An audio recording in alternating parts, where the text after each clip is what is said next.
Assalamualaikum teman-teman.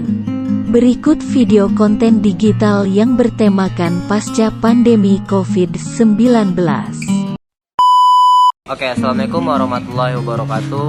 Nah, sebelum itu perkenalkan, nama saya Yogi Pranata. Di sini saya mendapatkan tugas dari salah satu MK SOS Pendidikan.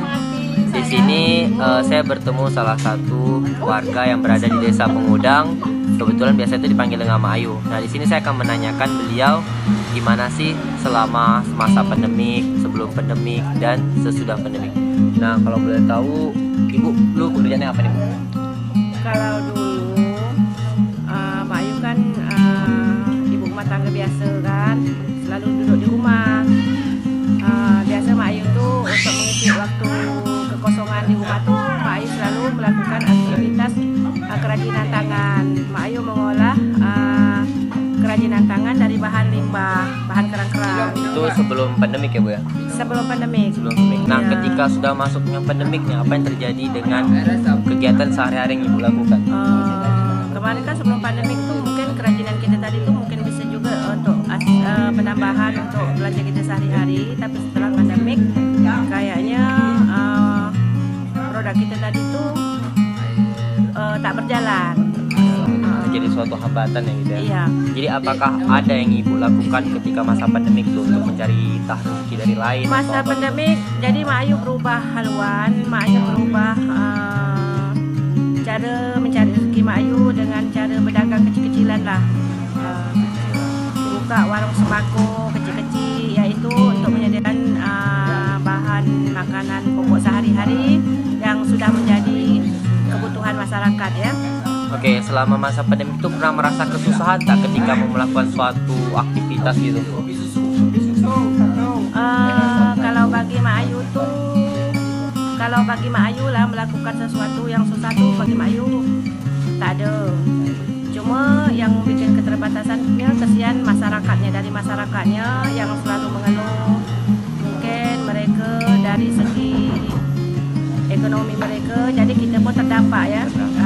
Karena kita berjualan barang sembako, kadang-kadang mereka tadi mungkin bisa beli banyak, beli lengkap lah gitu kan, beli dalam porsi lengkap banyak, akhirnya mereka belanja dengan sejumlah uang yang pas-pasan, jadi kayaknya dapat juga lah buat kita.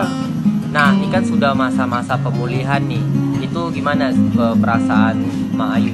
Gimana maksudnya dalam aktivitasnya udah kembali mau agak normal atau gimana lagi?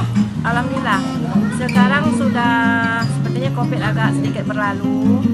Kayaknya masyarakat dan rakyat kita semua kayaknya sudah mulai semangat lagi. Yang mana apalagi tempat kita sudah mulai pelan-pelan dibuka wisata ya. Oh, Wisata. Jadi mana yang yang berapa? Sudah mulai ya pulih kembali lah gitu aktivitas sekarang. Yang mana resort-resort, hotel-hotel sudah mulai dibuka lagi. Jadi lapangan pekerjaan untuk masyarakat tuh sudah mulai dibuka lagi, sehingga yang tadinya mungkin pengangguran akhirnya mereka bisa bekerja.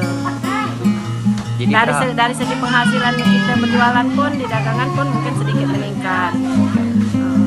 baik, mungkin itu aja wawancara untuk hari ini. Terima kasih kepada Bu Ayu sudah menyempatkan waktunya. Baik, makasih semuanya. Assalamualaikum.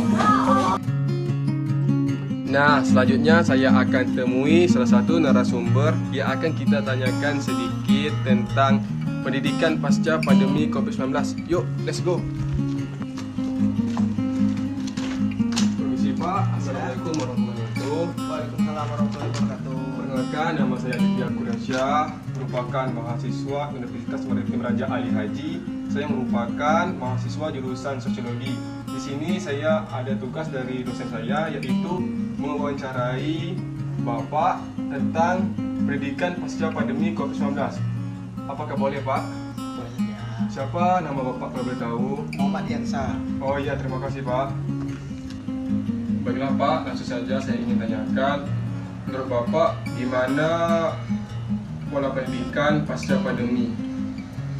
Pola pendidikan anak pasca pandemi. Kalau misalnya sebelum pandemi COVID, anak kita belajar dengan dia.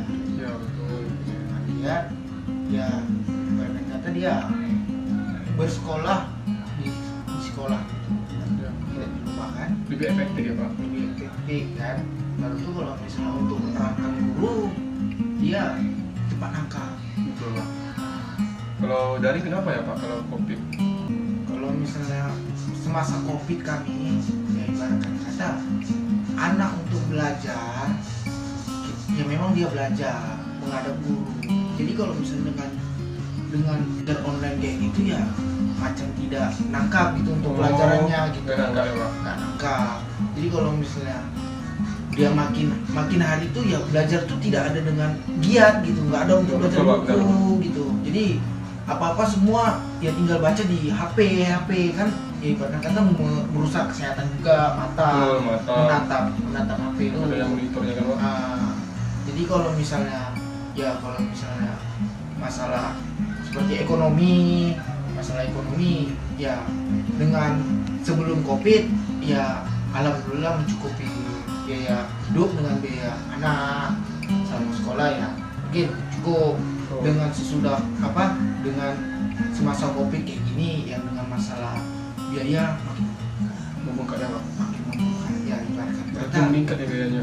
meningkat ya. Jadi ya saya dengan pekerja serabutan ya dengan untuk semasa COVID kayak gini ya mungkin banyak kekurangan, banyak menunggak ya ibaratkan kata untuk biaya paket gitu. Benar. Nah, Pakai itu paling banyak ya Pak? ya paket itu yang mungkin yang belajar online ya mungkin satu hari itu yang memang berapa jam, jadi yang dihitung tuh berapa data yang habis gitu. Betul. 2 hari gitu. Jadi macam saya melihat dengan pelajaran dia dengan kayak gimana ya, kayak bukan macam belajar gitu, bukan macam belajar ya. Bahkan kata dengan belajar sekolah kan cepat nangkap. Semasa dia belajar sekolah itu ya rankingnya masih itu meningkat gitu. Jadi semasa kayak belajar di rumah itu memang rankingnya meningkat tapi kayak seperti tidak belajar. Oh. Jadi ibaratkan kata dia dapat soal itu dari HP bukan dari otak. Betul. Baik, terima kasih Pak atas penjelasannya. Saya Adit pamit undur diri. Iya, sama-sama. Sekali lagi Pak, saya ucapkan terima kasih banyak karena telah bekerja sama dengan saya. Oke, sama-sama. Assalamualaikum warahmatullahi wabarakatuh. Baiklah, saya Raka Arno Perbasuara dari kelompok 1. Ya, di sini saya akan mewawancarai masyarakat yang ada di sekitar rumah saya, yaitu di Batu Tujuh. Baiklah, saya sudah dengan narasumbernya, yaitu Mas siapa? Boleh terkenal? Mas Radi.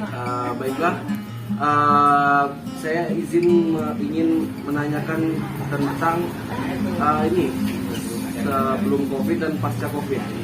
Jadi menurut Mas, apa dampak COVID bagi Mas yang Mas rasakan?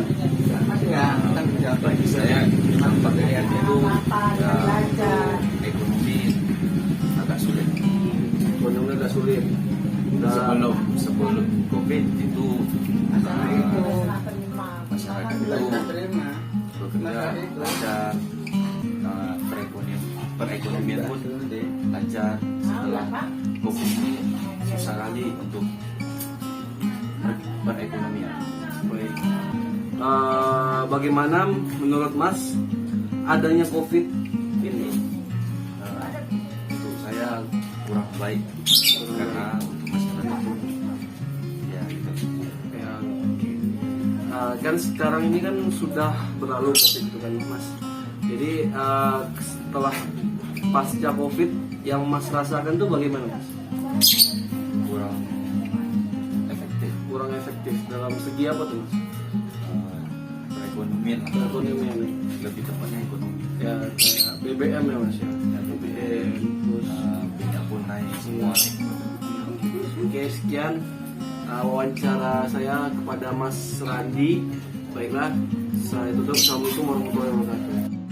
Jadi di masa pandemi COVID-19 banyak keterbatasan bagi masyarakat maupun bagi dunia pendidikan. Salah satu contoh dampak dari COVID-19 di dunia pendidikan yaitu sulitnya akses belajar mengajar, dan karena ada COVID-19 siswa tidak bisa melakukan belajar dengan tatap muka. Sekian video dari kami, terima kasih telah menonton.